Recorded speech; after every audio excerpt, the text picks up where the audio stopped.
Once again, here's your host, Dr. Judy Saalinger.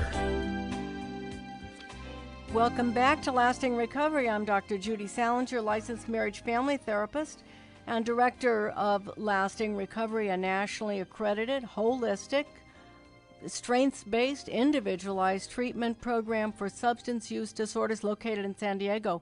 Now, we have a hand-selected group of professionals that work with us. We have addiction counselors, psychologists, supportive, caring, and knowledgeable support staff, wellness team of certified experts, and our doctors. We have an award-winning psychiatrist named one of the top 3 psychiatrists in San Diego County by his peers. We have an addiction medicine specialist who has over 40 years' experience working with people who suffer from substance use disorders, and our programs are nationally accredited by CARF, the Commission on Accreditation of Rehabilitation Facilities, and we're also state certified by the state of California. We can be reached at lastingrecovery.com. And what we want you to know is that addictions chain you to the fear where there's no hope, and we want to help you to find hope when you thought there was none. So you can call now and give us a call at 800-292-5236 with any of your questions regarding prescription substance abuse, if you are having a problem or if someone that you love and care about is struggling with it.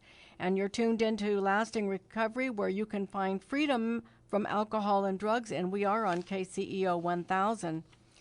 Today we're talking about prescription drug use. Why can't I just stop, or why can't they just stop? And you used to be able to get to sleep on your own or stay calm in the middle of a conversation with your office staff, or perhaps you're in the drinking alcohol and taking pills. And this creates a synergistic effect, which is up to 10 times more potent than the power of the pills themselves. So when we look at what it is that people are doing, they're not only taking one pill, but they're taking another. And for example, we have people that come in for alcohol substances, and what they are taking is Xanax and Ambien.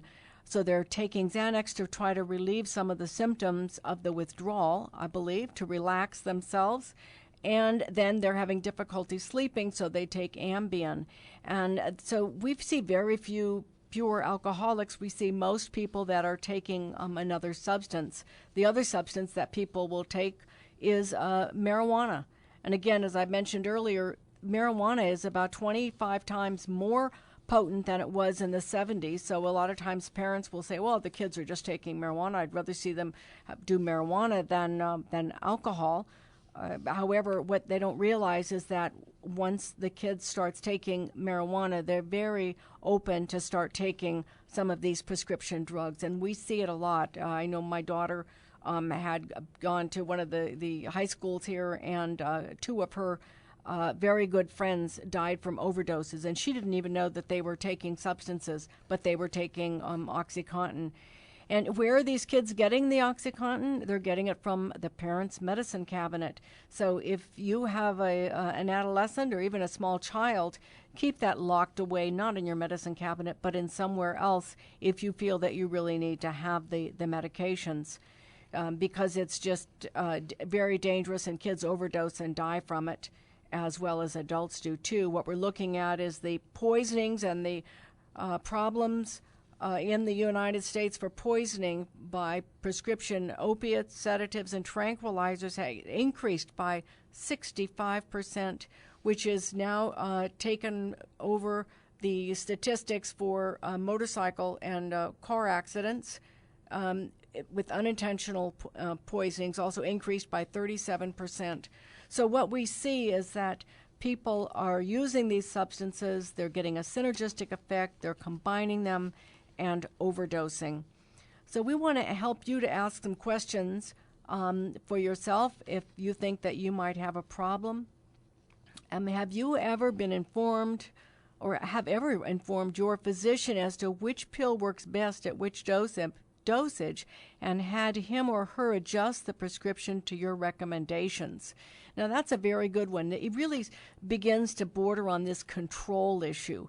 So in other words, if I think that 20 milligrams of Valium is better for me than 5 or 10 that's being prescribed, then what's happened is that I have an increased tolerance. In other words, I need more in order to try to do the effect of whatever it is that I'm seeking. If it's a Valium, I'm looking for some kind of relaxation. If it's Ambien, I'm looking for some more sleep. And if it's some sort of an opiate, I'm looking for some emotional or physical pain relief. And when we look at pain, I want to ask you to think about, if you're taking pain medications, are you medicating your emotional pain or are you medicating your physical pain? Because those are two very different experiences. I was medicating my emotional pain, which then manifested as physical pain. And I've learned over the last 33 years of my own recovery is that if I start to have physical pain, I need to look at what's going on with me emotionally. I have to begin looking at what it is that I'm thinking about. Am I thinking that I'm suffering? Is my stress level too high? Do I think that I have to do everything myself? Am I building a resentment? What is it that's going on with me that keeps me feeling this sense of pain? And one of the things that I have found is that if I go in at my bathroom and I have just a really good cry and release my emotions just by crying, that my pain goes away. So I want to really encourage you, if you're sitting there in your home or driving today as you're listening to what we're talking about, is if you find yourself, trying to control the substances that you're using, or you're thinking more about the substances when you get to take it, you look forward to that time when you can have the medication, then you may be starting on the early path of addiction.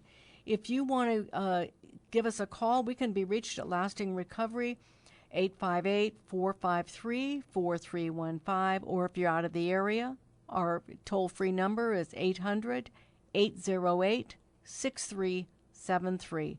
Again, our local number is 858-453-4315, and we have staff on duty right now that can answer your questions and can take your calls, because we know that this problem with substance use, whether it be drinking or marijuana or prescription drugs, and most times all in combination, is something that's probably haunting you, and you're struggling with it at many deep levels. In the middle of your day, thinking about what it is that you're going to be able to take when you get off, or you're counting the medications that you have in your purse or in your desk or in your briefcase, and seeing if you have enough to get through till the next prescription.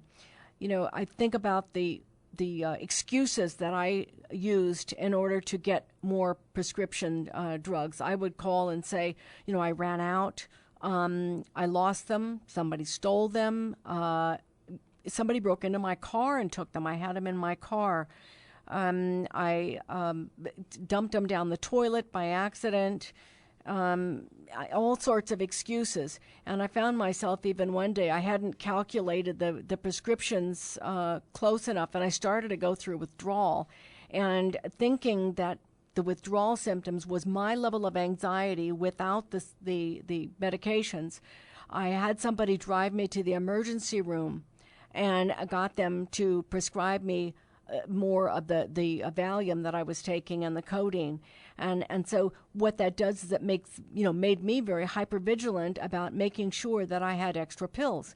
So I would take a few extra and I'd stuff them in a purse just in case I lost them or I ran out or I needed to have more because it wasn't doing the trick.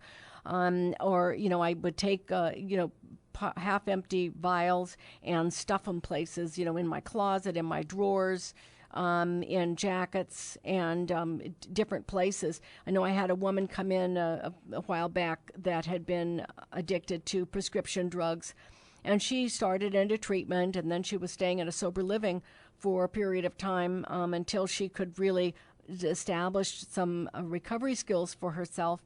And she happened to go home, went into her jewelry box to get something, and there was a pill, and you know what? She took it. Because it's an automatic response. Our brain has gotten so addicted to think that if we have those pills, that they'll make us feel better, that that became the reaction that she had. Now, when we talk about reactions, I want to just go for a minute here to, first of all, tell you we're at Lasting Recovery. And if you have a question, you can give us a call on our office phone is Lasting Recovery, 858-453-4315. But I wanted to address one of the things that we do in our program. Our program is holistically based, and the benefits of having a holistic program are basically that we learn to develop an internal locus of control. So the detox process from prescription drugs is one of the longest, and it can be a couple of months, it can be up to 6 months or a year, depending upon the amount of time that you've been taking the medications. And so the process is to begin titrating you off. In other words, the amount of medications that you're taking is reduced. And then what you learn to do is to develop an internal locus of control.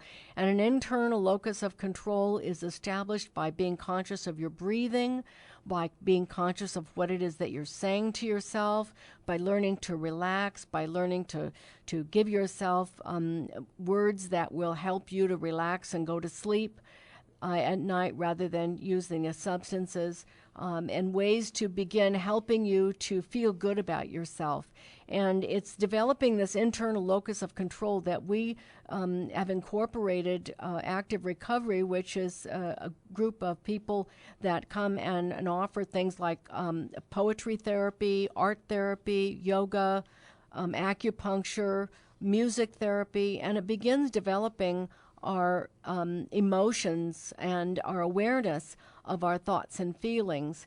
And it's a very powerful process. What I find with people that are in the program is that they have increased their intuition, they've increased their own emotional awareness, and their relationships have improved. They feel like they're doing better at work because they're now running their own body by themselves. In other words, they're not depending upon some mind-altering chemical in order to function. And it's a very powerful process, that of integrating the holistic method of treatment. Now, we also will recommend that people go to 12-step programs because it's the only place in town that I know of where you can go to a meeting any time of the night or day, and you can talk with other people who are also struggling with cravings, because the cravings can be something that can be very bothersome for you. And I know it was for me in the early part of the recovery. Ed, you have any comments on that? Yeah, what I'd really like to talk about and sort of emphasize a little bit is helping people realize when they have a problem, coming back to that part just a little bit. And I noticed that we had some points here that we were really going to talk about that is really important. And I think some increased dosage or the quantity, strength, or frequencies of your medication over the past. Have you increased it? Do you have this? Do you, not your doctor, but do you have this internal need to increase that med to get more? And that's a sign usually of tolerance, that our system has balanced out at a point where it's beginning to accept that medication and you're not getting the same effect, and you think you need more. And those, again, are signs of addiction. Is your medication quite important to you? Do you worry about refills long before they're running out? My God, when you hear about that, and that's that mind sets in, and you never want to be a day late to pick up that prescription. You never want to run out. That fear, that overwhelming fear of living without that substance that's going to sort of take care of you. Yes, I had a woman come in who was addicted to several different pain medications, and she had them delivered. She bought them on the internet and had them delivered with one of the delivery services, FedEx or DSL or one of them. And her family was planning a trip to Hawaii, but the drugs didn't come in time, and she couldn't go.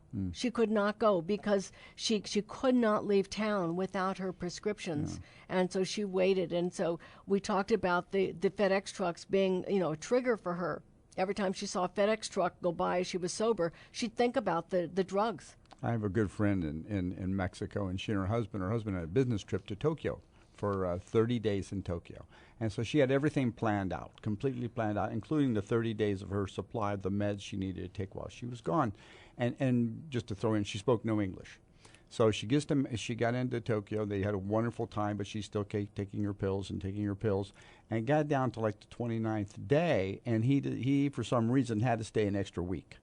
And she was so the personality type that she had planned exactly down to the last pill that she was caught off guard. And when she explained about how she, only speaking Spanish, went to a Japanese, down in the, not a main pharmacy, but a pharmacy she found, and she was able to communicate with the Japanese gentleman who was running his little store to get her the pills she needed, and neither spoke each other's language. Yeah. And I just thought, the power of the addiction. Yes. The power of that need to have that pill, that fix, Yes. that to change what's going on inside of you so you don't go into those feelings of fear, anxiety, self-doubt, and the world's coming down on top of you and you don't know what to do about it. Yes, and that's the thing that I see so often is that people will put this getting treatment off for a very long period of time because they don't want to see that they're addicted. They don't realize it. And what we're talking about today is the fact we want you to look at it. Am I addicted? And what is really going on with me that I am having a difficult time stopping the substances? You know, and a lot of them don't know they can live without them. They can live without them. That's the importance of what you were just talking about in lasting recovery also. Yes. You know, someone walks into lasting recovery and they're feeling that way, that there's a team of professionals who are trained for a period of years to be able to welcome that person on board, give them the comfort they need. And, you know, that's one of the gifts that you bring at Lasting Recovery. It's wonderful. Now, we're going to be taking a commercial break. When we return, we'll be recovering, talking about prescription drug addiction. You're tuned into Lasting Recovery. And